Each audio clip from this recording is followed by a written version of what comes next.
கிறிஸ்துவுக்குள் பிரியமான தேவனுடைய பிள்ளைகளே, ஆண்டவராகிய இயேசு கிறிஸ்துவின் நாமத்தில் அன்போடு உங்களை நான் வாழ்த்துகிறேன்.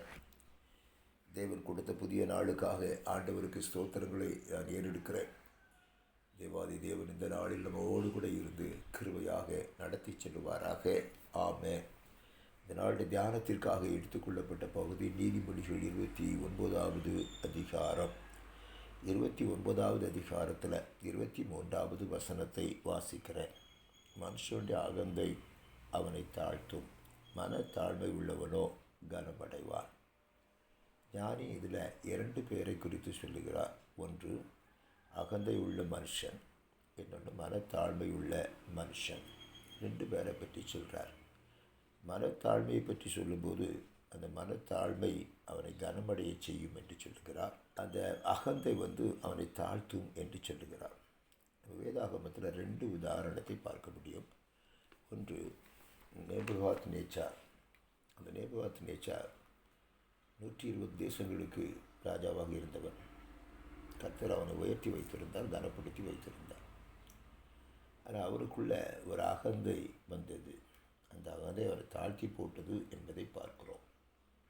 தானியேலின் புஸ்தகம் 4வது அதிகாரத்தில் 29வது வசனத்தில் இருந்து நான் வாசிக்கிறேன்.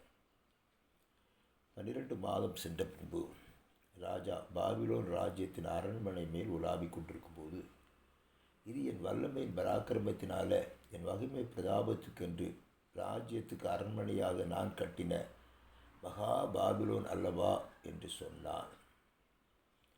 இந்த வார்த்தை ராஜாவின் வாயில் இருக்கும்போதே வானத்திலிருந்து ஒரு சத்தம் உண்டாகி, ராஜாவாகிய நேபுகாத்நேச்சாரே, ராஜபாரம் உன்னை விட்டு நீங்கிற்று என்று ஒரு சத்தம் உண்டாயிற்று. அவன் தள்ளப்பட்டான், அவன் மிருகத்தைப் போல புல்லை மேய்ந்தான் என்று சொல்லி வேதவசனம் சொல்லுகிறது.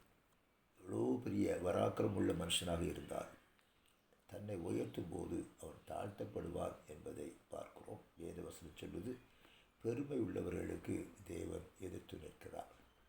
நான் என்ற அகந்தை, என்னால் முடியும் என்ற அகங்காரம், எல்லாம் என்னால் செய்யப்படும், என்கிட்ட எல்லாம் இருக்கிறது என்று சொல்லக்கூடிய அந்த திமிர்த்தனமான வீபுத்தனமான காரியங்கள், இதெல்லாம் யார்கிட்ட இருக்கோ அவர்களுக்கு தேவன் எதிர்த்து நிற்கிறார் என்பதை பார்க்கிறோம்.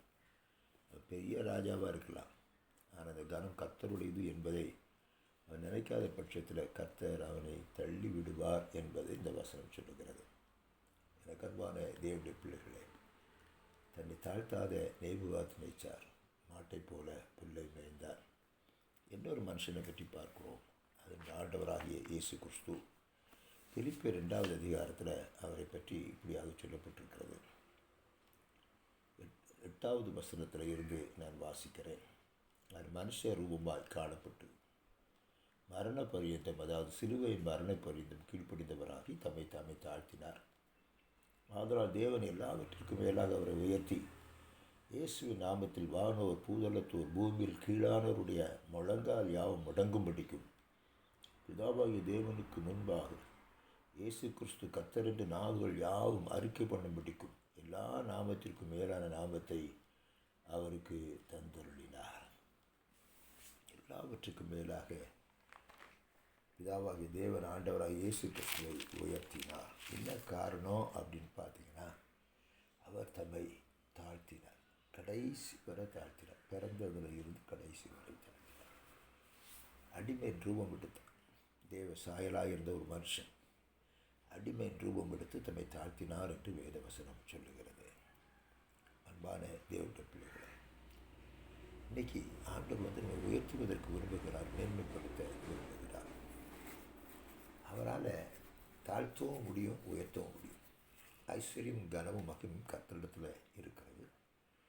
தாழ்மைப்படுகிறவர்களுக்கு தேவன் அவர்களை அழிக்கிறார் என்று சொல்லி பார்க்கும். எனக்கு அன்பான தேவனுடைய பிள்ளைகளை, அந்த தேவ சமூகத்தில் தாழ்த்துவோம், மனுஷருக்கு முன்பாக தாழ்த்துவோம். தனிமையாக இருக்கும்போது கூட அப்படிப்பட்ட சிந்தனை நமக்குள்ளே வராதபடி அவர்களை நம்ம விட்டு எடுத்து போடுவோம். இந்த உலகத்தில் எல்லாமே ஆண்டோடைய கிருபையினால தான் நாம் இருக்கிறோம் என்பதை நினைத்துக் கொள்வோம். அதிகாரமானாலும் வல்லமையானாலும் ஐஸ்வர்யமானாலும் எல்லாமே எல்லாமே கர்த்தரிடத்திலிருந்து வருகிறது என்பதை மாத்திரம் நம்ம உணர்ந்து ஆண்டவருக்கு பயந்து கீழ்ப்படிவோம். கர்த்தர் நம்மை உயர்த்துவார்.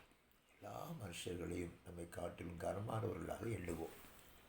எல்லா மனுஷரையும் நம்மை விட அவங்க உயர்ந்தவர்கள் கனமானவர்கள் என்று எண்ணி அவர் கொடுக்க வேண்டிய கனத்தை நம்ம கொடுக்க ஆரம்பிப்போம். யாரையும் சிறுமைப்பட்டவர்களாக தாழ்த்தப்பட்டவர்களாக நம்மளுடைய கீழானவர்களாக எண்ணி அவர்களை கனவீனப்படுத்தாதபடி எல்லாருக்கும் கொடுக்க வேண்டிய கனத்தை கொடுப்போம். கர்த்தர் நிச்சயமாக நம்ம உயர்த்துவார் என்பதில் சந்தேகமில்லை. அகந்தை உள்ளவர்களுக்கு தேவன் எதிர்த்து நிற்கிறார். மனத்தாண்மை உள்ளவர்களோ தேவனுடைய கிருபையை சுதந்திரித்துக் கொள்வார்கள். அவர்களுடைய கிருபையை கர்த்தர் நமக்கு தருவாராக. ஆமென்.